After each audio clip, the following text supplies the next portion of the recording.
Good afternoon, everybody. It's Jason here, and today I'm going to fix my ammeter. Let's get started.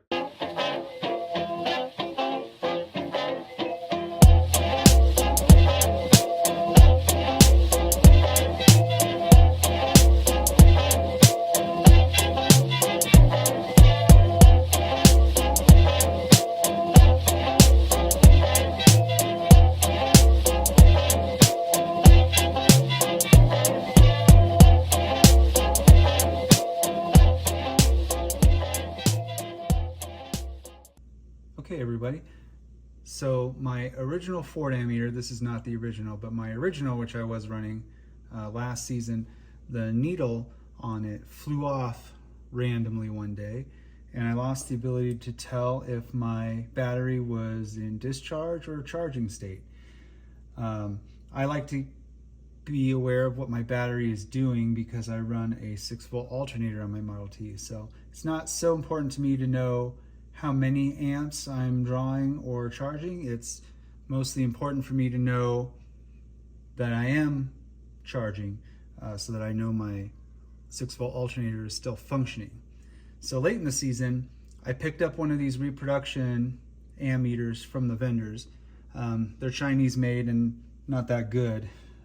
This one worked for probably the first week that I had it, and then the needle stopped moving altogether. So same problem as before.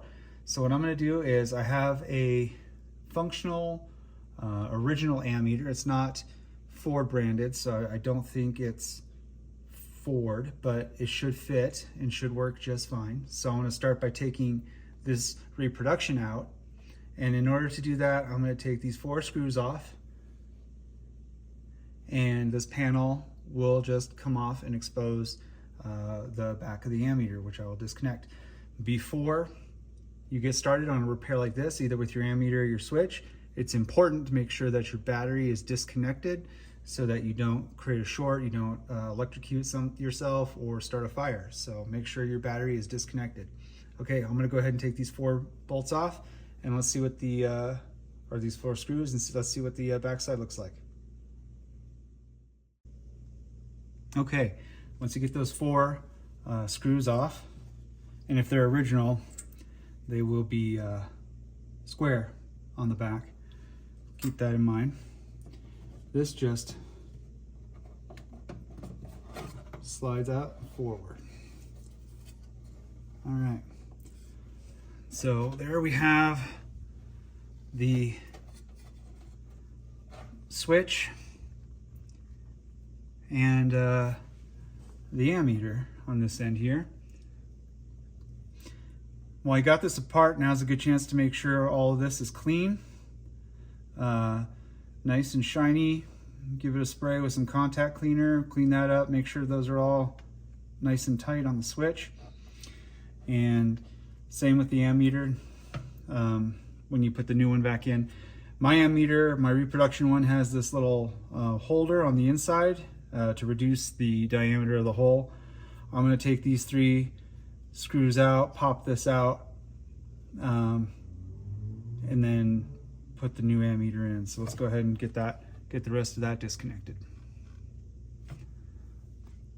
So in my case, my old new ammeter was smaller than the diameter of the dashboard hole. So this isn't original to the car.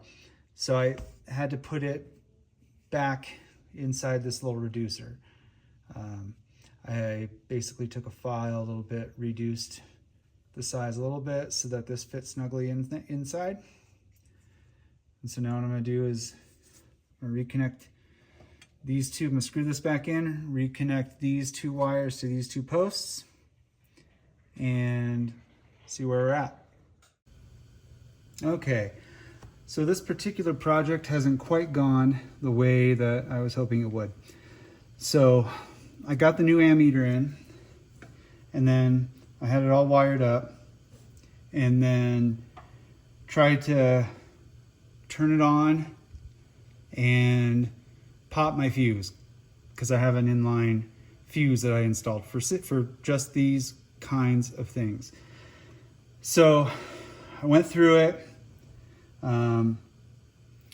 figured that maybe my switch had a short in it, and I replaced the outside part, this backing bit. The inside, the contacts, which are brass, were looking really clean. I took them, I didn't get any pictures, so I'm just explaining what I did.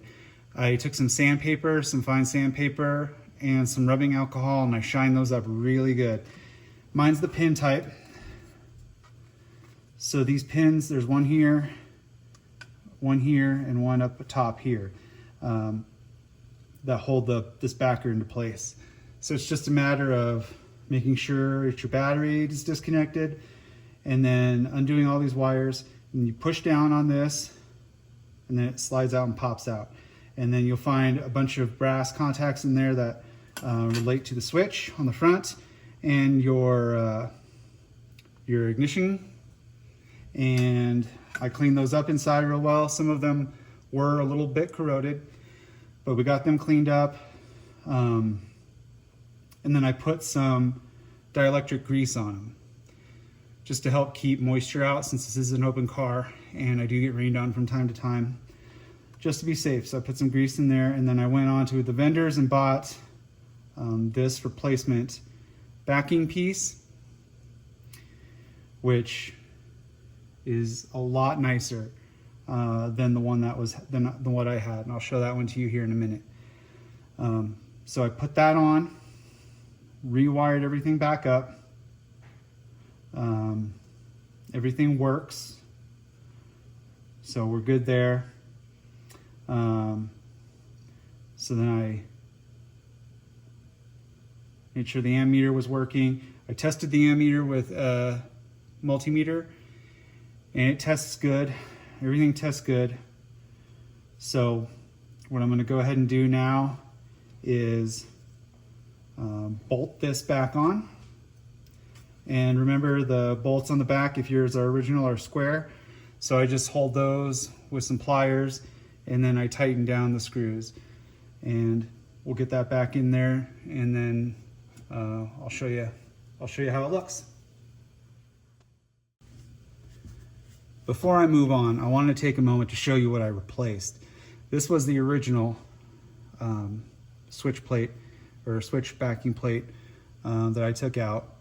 This is the front of it, the end that you see facing you when you take your panel off.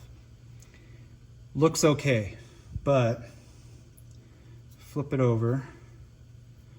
You can see all the years of wear and tear have created quite a bit of deposits on the back.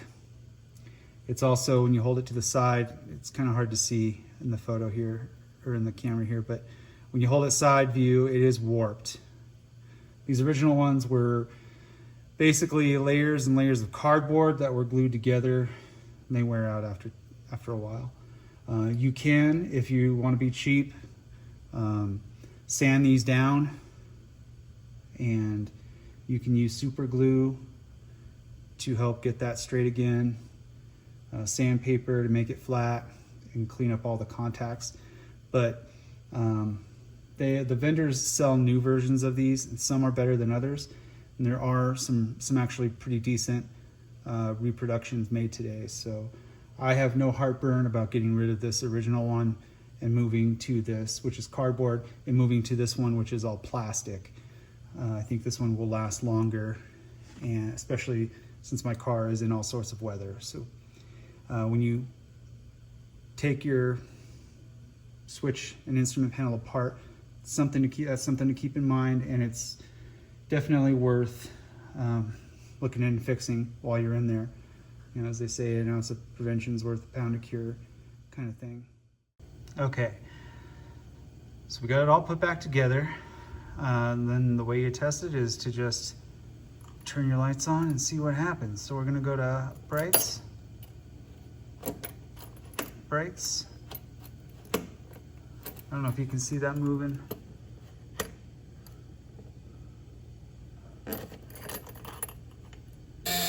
Or if I turn it on.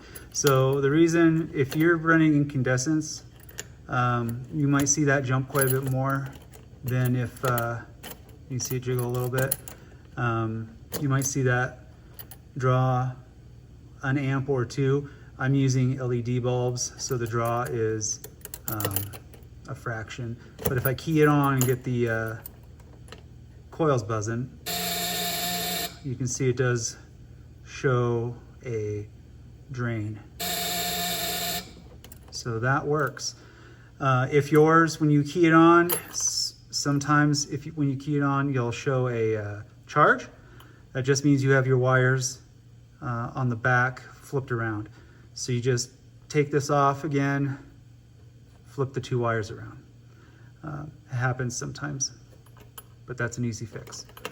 So yeah, call that a pretty successful repair. It did take me the better part of 3 weeks to finish this repair. Chasing down electrical gremlins with the multimeter, ohming out various wires in the Model T, and then waiting on parts to replace the worn out plate, backing plate there, and the switch. But better late than never.